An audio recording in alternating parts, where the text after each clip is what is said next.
So I am just here in Faro in Portugal's Algarve region.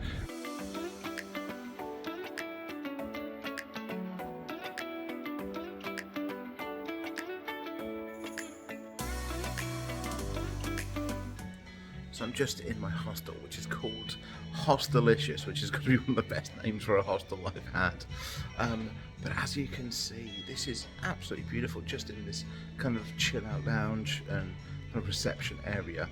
And so many people seem to put hostels down as like not as nice or grunge or anything like that, but I think you'd be hard pressed to find many hotels in many areas that are as welcoming, as open and as just chilled out as this. And I haven't even got up to my room yet. This is an absolutely lovely place. Free coffee that I'm enjoying at the moment whilst I'm waiting for my room.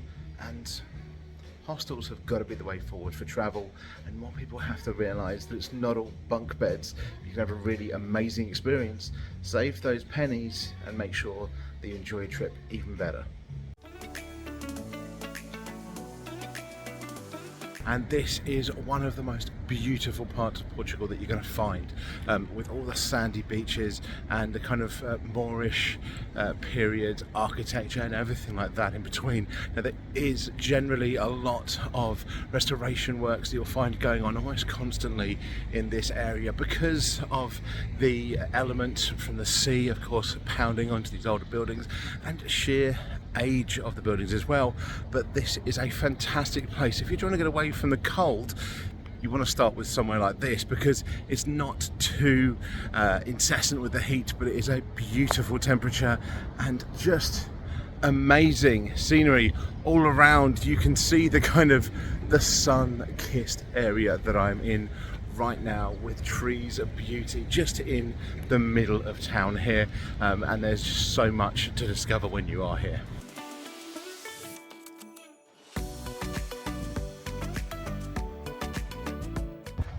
So I'm just here at the Arco da Vila, which you can just see behind me. Unfortunately, I have come at a time when it's under massive kind of reconstruction and just kind of touch-ups from the years it's been here. It is a Moorish period architecture gate, effectively, that is the entry point for Faro's old town. So when you're kind of looking, as you should do in so many of these cities, looking for kind of the older period stuff, it is that gate, and you can just see there the entrance into Old Town. But unfortunately I have come during a time when it is under all of these restoration things as well.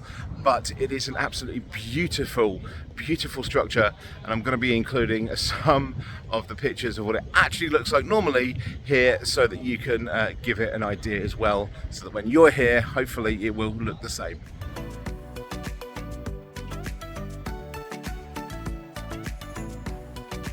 So behind me you will see Faro Cathedral. Now this is smack dab in the centre of Old Town, so when you've come up those cobbled streets you'll be able to find this cathedral. Now obviously it has a very different look to what you would expect from a lot of cathedrals across Europe and across the world, but it is a very unique and a very beautiful cathedral in its own way. It's been in its current form since around the 1300s and is just surrounded by these beautiful trees and oranges in every direction. Now I've come during quite a busy period here, so of course there are a lot of cars, but it's still amazing to be here. And I'm going to be going up into the tower and seeing if I can have an even better view of this amazing city.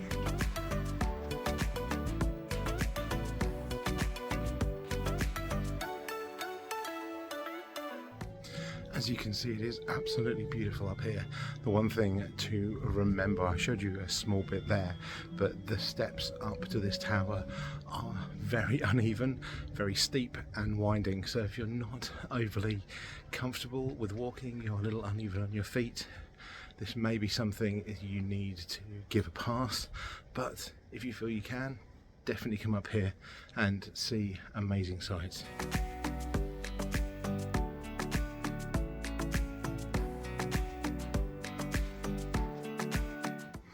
So as you can see, although the outside of the cathedral may not bring true the ideas of many cathedrals across Europe and churches. The inside very much does reflect that, and beautiful, beautiful architecture inside, gold leaf everywhere you can see, and really brings to mind cathedrals across the world, and yeah, a place for contemplation and peace.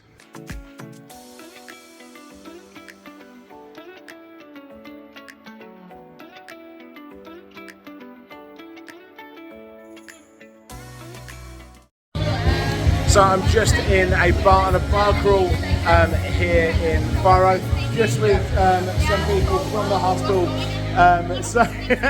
So we're just on a pub crawl, which is pretty cheap. It's got nice pubs here, nice to chill out, and yeah, definitely worth it. And always up for a good night in places like this. Come enjoy the sun, and then come and enjoy a good night out as well.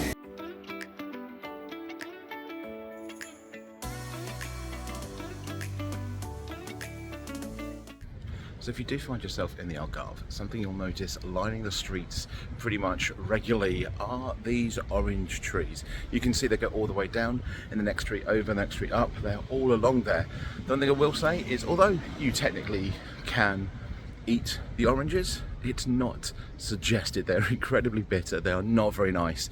There are amazing oranges, obviously, from Portugal, but they come from the actual farms. They do not come from these lining the streets. It would be a very bad idea to try and taste one of them. It may seem like a good idea, but the first bite will tell you otherwise.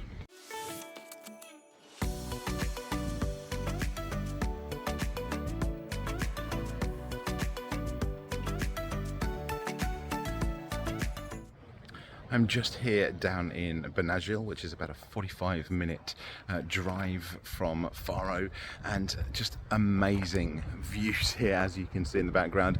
It is quite easy to get a guided tour here as well. I'm going to be going over to the Benagil caves in a second, but just behind me, you can really see in the distance that known as the Benagil giant, a kind of nose and lips there, supposedly sleeps during the day and at night comes awake to protect Benagil and the Algarve. So amazing, beautiful views here, as you'd expect when you're across the Algarve.